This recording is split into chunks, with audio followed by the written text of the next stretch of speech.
Assalamualaikum warahmatullahi wabarakatuh. Baiklah, dalam kesempatan ini saya akan membahas tentang ujian akhir semester Bahasa Indonesia. Nama Muhammad Anwar Jalil, NIM 2021 41026, kelas Agroteknologi A. Masuk dalam pembahasan. Nomor 1, jelaskan pola bentuk gabungan terikat. Lalu tulislah kembali bentuk gabungan terikat berikut ini. Nah, jawaban. Dalam Kamus Besar Bahasa Indonesia atau KBBI, kata bentuk terikat adalah bentuk bahasa yang harus digabung dengan unsur lain agar dapat dipakai dan memiliki makna yang jelas. Contoh misal, Adi plus kuasa digabung menjadi Adi kuasa. Catur plus tunggal, kata gabungan terikatnya catur tunggal. Dwi warna gabung dengan dwi warna. Ekstra plus kurikuler, kata tunggalnya, kata bentuk terikatnya ekstra kurikuler. Nah, begitu juga dengan kata-kata yang lainnya. Lalu nomor 2, jelaskan bentuk penalaran deduktif dan bentuk penalaran induktif. Berikan contoh penerapannya.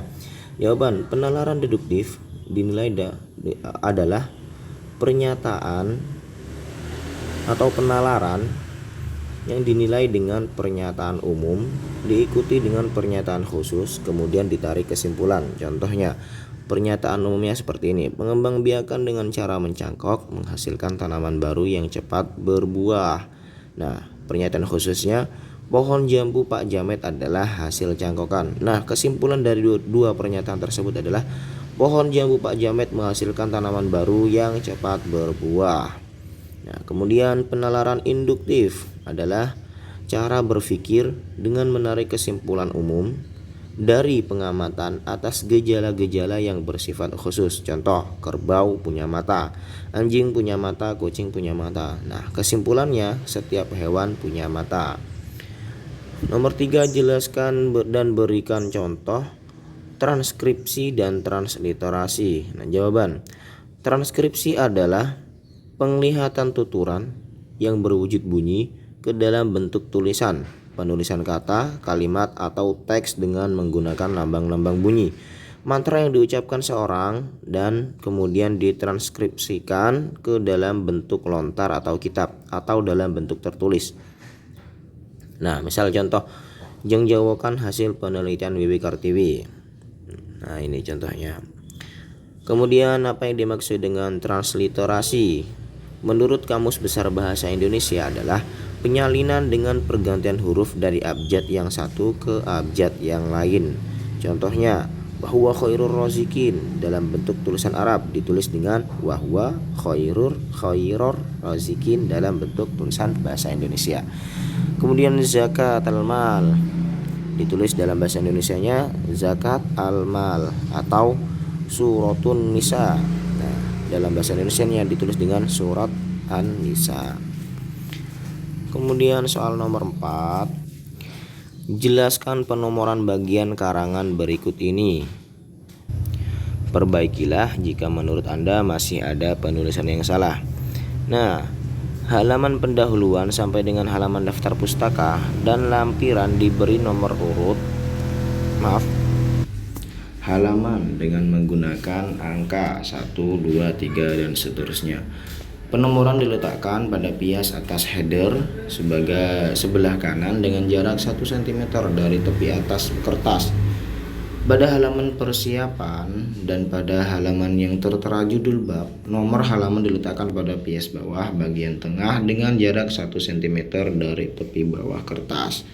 Misal contoh, A titik program usaha 1 titik tahap persiapan program 1 titik penerapan warga pelajar titik 1 titik 2 titik pemilihan penyelenggara titik 1 titik 3 titik pemilihan ketua kejar usaha titik 1 titik 3 titik 1 titik musyawarah 1 titik 3 titik 2 titik ditunjuk titik.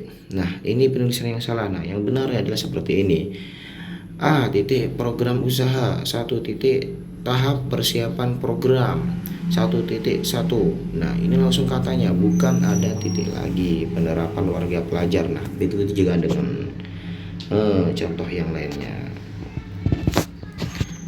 Nomor 5, jelaskan cara penulisan gelar akademik yang benar. Kemudian jawab soal berikut ini. Jika masih salah penulisannya, segera diperbaiki. Nah, cara penulisan gelar akademik mengikuti aturan yang berlaku dalam ejaan yang disempurnakan atau EYD, yaitu pada aturan tentang penulisan singkatan, pemakaian tanda titik, dan pemakaian tanda koma. Ketentuan lengkapnya sebagai berikut. Setiap gelar ditulis dengan tanda titik sebagai antara huruf pada singkatan gelar yang dimaksud. Gelar ditulis di belakang nama orang. Antara nama orang dan gelar yang disandangnya dibubuhi tanda koma. Jika di belakang nama orang terdapat lebih dari satu gelar, maka di antara gelar-gelar tersebut disisipi tanda koma. Misal contoh. Nah, ini misal contohnya. Bayu Maharani STTS ditulis dengan Bayu Maharani, SS R.M Pratama, M.M ditulis dengan R.M Pratama, M.M. Kemudian Dr. Irfai Fathur Rahman SPD MPD. Nah, ditulis dengan Dr. Irfai Fathur Rahman, S, PD, M, PD. Kemudian DRS Muhammad Khansanuddin MPD ditulis dengan DRS Muhammad Khansanuddin, M, PD. Prof. Dr. Ahmad Ulin Nuha MPD ditulis dengan Prof. Dr. Ahmad Ulin Nuha, M, PD. Nah, yang nomor 6 yaitu jelaskan penggunaan tanda elipsi, tanda siku, tanda kurung. Berikan contoh penggunaan tanda tersebut dalam kalimat. Nah, tanda elipsi adalah tanda yang dipakai untuk menulis ujaran yang tidak selesai dalam dialog. Misalnya, menurut saya titik. Nah, ini adalah tanda elipsi. Seperti titik. Bagaimana, Bu? Nah, itu tanda elipsi. Lalu tanda kurung siku digunakan untuk mengapit huruf, kata atau kelompok kata sebagai koreksi atau tambahan atas kesalahan atau kekurangan dalam naskah asli yang ditulis orang lain. Misalnya, ulang tahun, nah, tanda kurung, proklamasi kemerdekaan, tutup kurung, Republik Indonesia dirayakan secara khidmat. Nah, ini contoh dari tanda kurung siku. Kemudian kurung sebagai tambahan keterangan. Tanda kurung digunakan sebagai tanda tambahan keterangan maupun penjelasan dalam suatu kalimat. Misalnya, penggunaan bahasa Indonesia dalam karya ilmiah harus sesuai dengan PUB. Nah, dalam kurung, Pedoman Umum Ejaan Bahasa Indonesia, tutup kurung. Soal nomor 7 yaitu jelaskan 3 cara penalaran induktif melalui generalisasi, analogi, dan hubungan sebab akibat kausal. Silahkan jelaskan satu persatu dan berikan contoh. Nah, generalisasi adalah proses penalaran yang bertolak dari fenomena khusus menjadi kesimpulan umum. Generalisasi merupakan pernyataan yang berlaku umum untuk semua atau sebagian besar gejala yang diamati.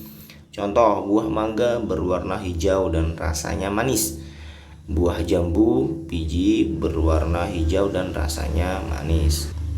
Nah, ini contoh dari generalisasi. Generalisasi, semua buah berwarna hijau dan rasanya manis. Pernyataan, semua buah berwarna hijau rasanya manis hanya memiliki kebenaran probabilitas karena belum pernah diselidiki kebenarannya. Contoh kesalahan, buah kedondong juga berwarna hijau namun rasanya asam.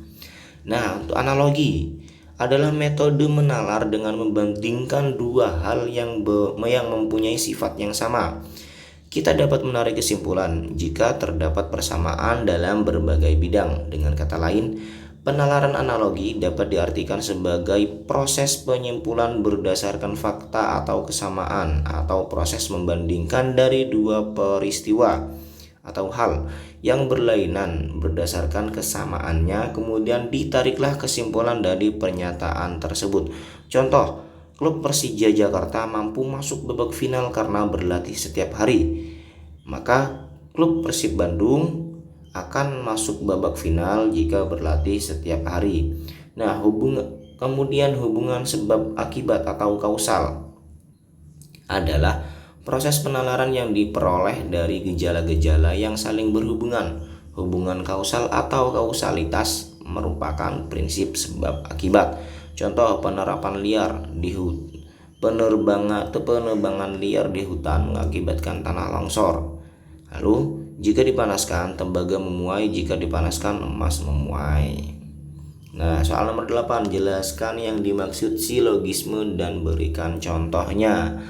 Silogisme tidak lepas dari sosok filsuf asal Yunani, yaitu Aristoteles.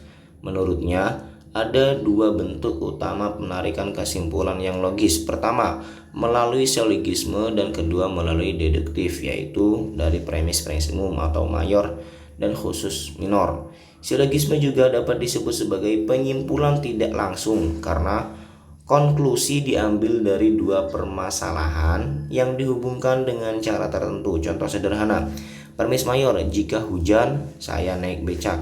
Premis minor, sekarang hujan. Nah, konklusinya saya naik becak.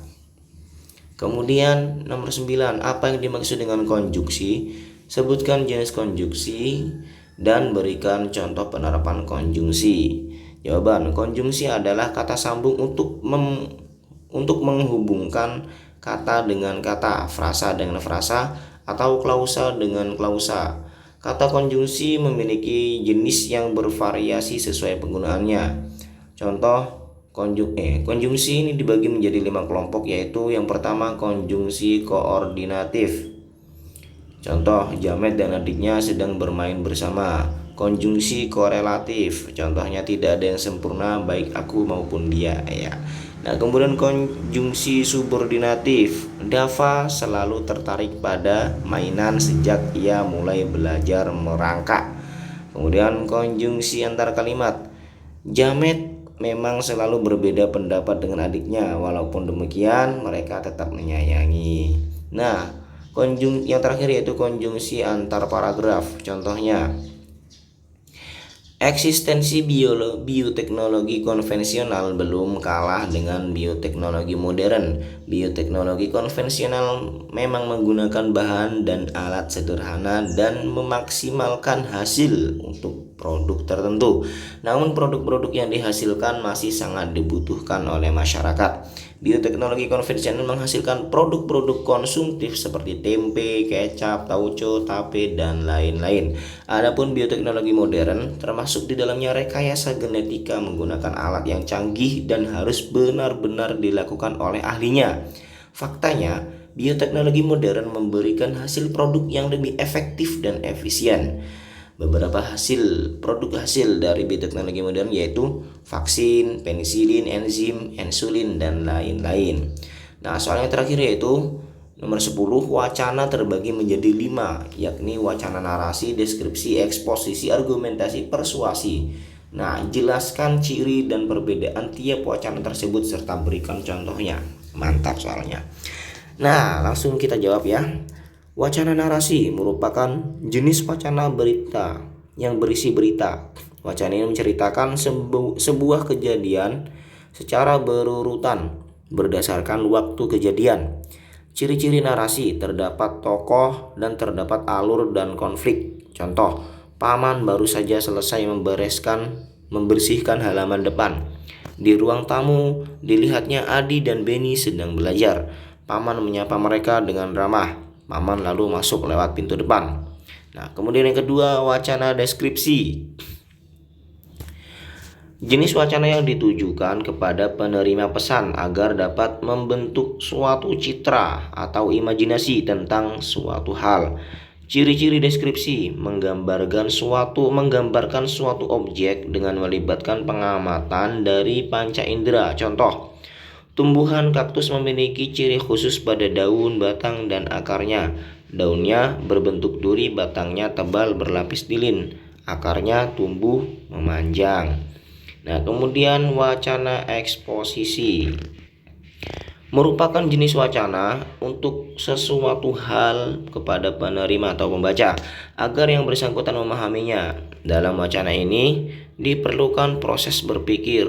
Ciri-ciri eksposisi menyajikan informasi tentang sesuatu hal berdasarkan fakta. Contoh, buah pepaya memiliki banyak